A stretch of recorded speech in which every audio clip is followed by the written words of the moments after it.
Hi ಎಲ್ರಿಗೂ ನಮಸ್ಕಾರ. ನಾನು ನಿಮ್ಮ ಪ್ರೀತಿಯ ಶೋಭಿ. ನನಗೆ ಶನಿವಾರ ಭಾನುವಾರ 2 ದಿನ ರಜೆ ಇರೋದ್ರಿಂದ ನಾನು ಊರಿಗೆ ಹೋಗ್ತೀನಿ. ಬೆಳಿಗ್ಗೆ ಎದ್ದಿದ ತಕ್ಷಣ ಮುಖಕ್ಕೆ ನೀರು ಹಾಕೊಂಡು ಹೊರಗಡೆ ಬಂದರೆ ಫಸ್ಟ್ ನಮ್ಮ ನಾಯಿಗಳನ್ನ ನೋಡಿ ಮಾತಾಡಿಸ್ಬೇಕು. ನಾನು ಮಾತಾಡ್ಸಿಲ್ಲ ಅಂದ್ರು ಅವಾಗೆ ಅವು ಬಂದು ನನ್ನ ಈ ಥರ ಮಾತಾಡಿಸ್ತವೆ. ಸುಮಾರು ಒಂದು 10 ನಾಯಿಗಳಿದೆ. ನಾನಂದ್ರೆ ತುಂಬಾ ಪ್ರೀತಿ. ಎಷ್ಟು ಮುದ್ದಾಗಿ ಆಟಗಳನ್ನ ಆಡ್ತವೆ ನೋಡಿ ನನ್ನ ಜೊತೆ. ನಮ್ಮನೆ ಡಾಗ್ಸ್ಗೆ ಒಂದೊಂದಕ್ಕೂ ಒಂದೊಂದ್ ಥರ ಹಾಸಿಗೆಗಳಿರುತ್ತೆ ಮಲ್ಕೊಳ್ಳೋದಿಕ್ಕೆ. ನಮ್ಮನೇಲಿ ಇರುವಂತಹ ಅಷ್ಟು ನಾಯಿಗಳು ನಾವು ತಗೊಂಡ್ಬಂದು ಸಾಕೊಂಡಿರೋದಲ್ಲ. ಅದರಲ್ಲಿ ಒಂದು ಮಾತ್ರ ನಾವು ಸಾಕೊಂಡಿದ್ದು.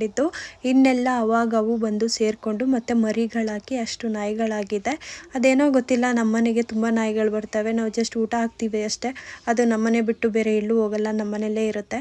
ಅದಕ್ಕಾಗಿ ನಾವು ಯಾವುದನ್ನು ಓಡ್ಸಕ್ ಹೋಗಿಲ್ಲ, ಎಲ್ಲೂ ತಗೊಂಡೋಗಿ ಬಿಡಲ್ಲ. ನಮ್ಗೆಲ್ಲ ಎಷ್ಟಾಗುತ್ತೋ ಅಷ್ಟು ಊಟ ಹಾಕಿ ನಾವು ಸಾಕೊಂಡಿರ್ತೀವಿ. ಕಸ ಗುಡಿಸ್ಬೇಕಾದ್ರೆ ನಮ್ಮ ಚಿಕ್ಕ ಚೋಟು ಬಂದು ನನ್ನ ಜೊತೆ ಆಟ ಆಡ್ತಾ ಇತ್ತು. ಹಾಗೆ ಅದ್ರ ಜೊತೆ ಆಟ ಆಡ್ಕೊಂಡು ಕಸ ಗುಡಿಸ್ಕೊಂಡು ಆಟ ಆಡ. ನಮ್ಮನೇಲಿ ಇವಾಗ ಗಿಣ್ಣಲ್ಲಿ ಆಗ್ತಿರೋದ್ರಿಂದ ನಮ್ಮಮ್ಮ ಕಾಯಿ ಸುಲ್ಕೊಂಡ್ ಬಾ ಗಿಣ್ ಮಾಡೋಣ ಅಂತ ಹೇಳಿದ್ರು. ಕಾಯಿ ಸುಲಿದ್ರೆ ನೋಡಿದ್ರೆ ಕೊಬ್ಬರಿ ಆಗಿತ್ತು. ಆ ಕೊಬ್ಬರಿನ ಮತ್ತೆ ನಮ್ಮ ನಾಯಿಗೆ ತಿನ್ನಿಸಿ ಮತ್ತೆ ಇನ್ನೊಂದು ಕಾಯಿ ಸುಲ್ಕೊಂಡು ತಗೊಂಡೋಗಿ ನಮ್ಮಮ್ಮ. ನೆಕ್ಸ್ಟ್ ವೀಕೆ ನಮ್ಮನೆ ದೇವ್ರ ಹಬ್ಬ ಶಿವರಾತ್ರಿ ಇದ್ದಿದ್ದರಿಂದ ಈ ವೀಕ್ ಪೂರ್ತಿ ನನಗೆ ಬರೀ ಕೆಲಸಗಳೇ ಆಯಿತು. ಮನೇಲಿ ಇದ್ದಿದ್ದ ಮೇಲ್ಗಡೆ ಪಾತ್ರೆಗಳೆಲ್ಲ ತೊಳೆದು ದುಂಬು ಮತ್ತು ಮನೆ ಕ್ಲೀನಿಂಗೇ ಆಗೋಯ್ತು. ಈ ವೀಕೆಲ್ಲ ಎಷ್ಟು ಕೆಲಸ ಮಾಡುತ್ತಿದ್ರು ಕೆಲಸನೇ ಮುಗಿತಿರ್ಲಿಲ್ಲ. ಹಂಗೂ ಒಂದಿನ ಪೂರ್ತಿ ಕೆಲಸ ಎಲ್ಲ ಮುಗಿಸಿದ್ವಿ, ನಾನು ನಮ್ಮಮ್ಮ ಮತ್ತು ನನ್ನ ಮಗಳು ಸೇರ್ಕೊಂಡು. ನಮ್ಮ ಜೊತೆ ನಮ್ಮ ಚೋಟನು ಸಹ ಬಂದಿದ್ದ. ಅವನಿಗೆ ಏನೋ ಒಂಥರ ಖುಷಿ ಆಗ್ತಿತ್ತು. ನಮ್ಮ ಅಮ್ಮನಿಂದನೇ ಓಡಾಡ್ಕೊಂಡಿದ್ದ. ಇದು ಭಾನುವಾರದ ಮಿನಿ ಬ್ಲಾಗ್. ವಿಡಿಯೋ ಇಷ್ಟ ಆಯಿತು ಅಂದರೆ ದಯವಿಟ್ಟು ಸಬ್ಸ್ಕ್ರೈಬ್ ಮಾಡಿ, ಲೈಕ್ ಮಾಡಿ, ಶೇರ್ ಮಾಡಿ. ಜೈ ಶ್ರೀರಾಮ್.